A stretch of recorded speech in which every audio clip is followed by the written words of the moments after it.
les vies chantent. Bonjour à tous et bienvenue dans l'Agi de Dieu, votre émission de témoignages chrétiens.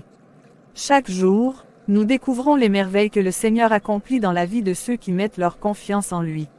La Bible dit dans Psaume 126 verset 3, « L'Éternel a fait pour nous de grandes choses, nous sommes dans la joie. » Aujourd'hui, nous recevons Papa Mathieu, venu partager un témoignage qui nous montre que Dieu peut transformer une vie lorsqu'on lui obéit. Bonjour Papa Mathieu. Bonjour Cécia.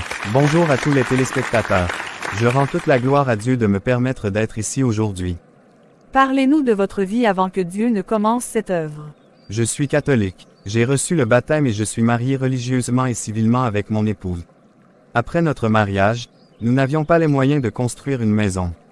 Ma belle famille nous a donc donné une petite maison dans leur village où nous avons commencé notre vie. Par la grâce de Dieu, nous avons eu 3 enfants. Malgré notre joie, les difficultés étaient nombreuses. Nous manquions presque de tout. Les dépenses étaient plus grandes que nos revenus. Nos enfants travaillaient à l'école, mais les résultats étaient toujours mauvais. Chaque année apportait son lot de déceptions. Rien n'avançait dans notre famille. Nous avions l'impression d'être bloqués. Je priais pourtant chaque jour, mais je ne comprenais pas pourquoi notre situation ne changeait pas. Vous étiez donc fidèle à votre foi malgré toutes ces épreuves.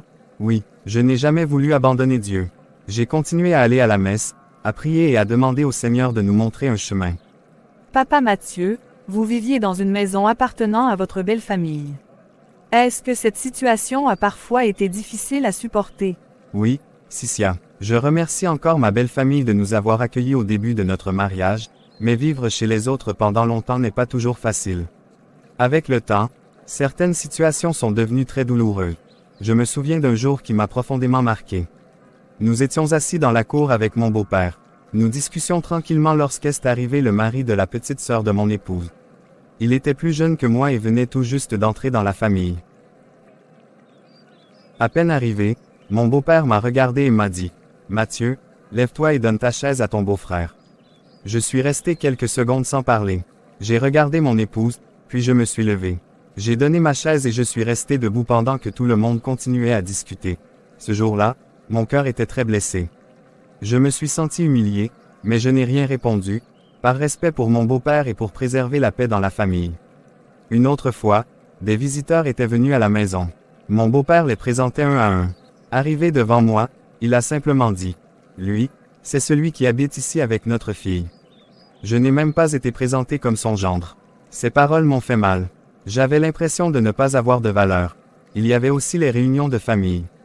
Chaque fois qu'un problème se présentait, certains disaient, « Celui qui n'a même pas sa propre maison ne devrait pas donner son avis. » Je baissais la tête et je gardais le silence. En rentrant chez moi, je pleurais souvent en secret pour que mes enfants ne voient pas ma souffrance. Ces humiliations ont dû être très difficiles à vivre. Oui, plusieurs fois, j'ai voulu quitter cet endroit sans savoir où aller. Je demandais au Seigneur, « Pourquoi tout cela nous arrive-t-il ?» C'est alors que je suis allé voir le prêtre de ma paroisse. Après m'avoir écouté, il m'a demandé de ne pas agir sous le coup de la colère. Par la grâce de Dieu, il m'a aidé à obtenir un emploi de chauffeur dans une famille.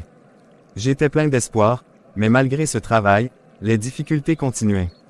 Chaque fin de mois, tout mon salaire disparaissait. Nous n'arrivions jamais à mettre de côté. Je suis retourné voir le prêtre. Il m'a conseillé de commencer à économiser, même de très petites sommes, et surtout de renforcer ma vie de prière. Il m'a dit, « Passe du temps devant Jésus au Saint-Sacrement. Prie le chapelet chaque jour avec ton épouse. Confie ta famille à la Vierge Marie. Dieu ouvrira un chemin. » Nous avons obéi avec foi. Pendant plusieurs mois, nous avons économisé petit à petit. Puis un jour, le prêtre m'a regardé et m'a dit, « Mathieu, le moment est venu de quitter cette maison. Dieu a préparé autre chose pour toi. N'aie pas peur. » Même si nous ne savions pas où l'avenir nous conduirait, nous avons décidé d'obéir. Avec l'aide de 3 amis, nous avons déménagé très tôt un matin. Ce que nous ignorions, c'est que cette simple décision allait changer le destin de toute notre famille. Qu'est-ce qui s'est passé après votre déménagement? C'est comme si un lourd fardeau avait quitté notre famille. Quelques mois après notre installation, nos enfants ont commencé à réussir à l'école. Les mauvaises notes ont laissé place au succès. Mon travail de chauffeur est devenu stable.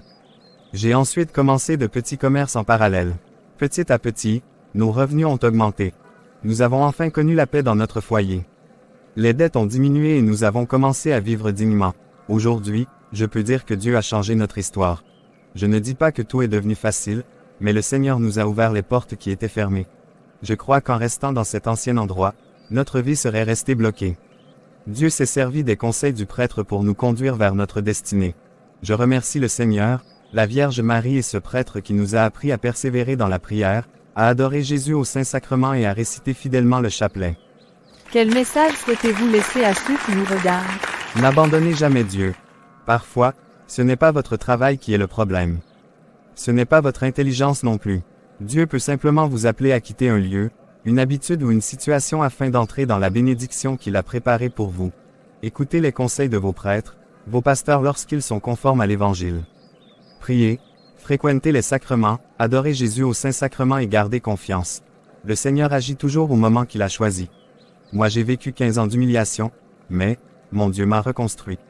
S'il a fait pour moi, il peut faire aussi pour toi, mon frère, ma sœur. Sois confiant. Merci beaucoup Papa Mathieu pour ce témoignage qui fortifie notre foi. Chers téléspectateurs, retenons cette parole de Jérémie 29 verset 11. Car je connais les projets que j'ai formés sur vous, projets de paix et non de malheur, afin de vous donner un avenir et de l'espérance.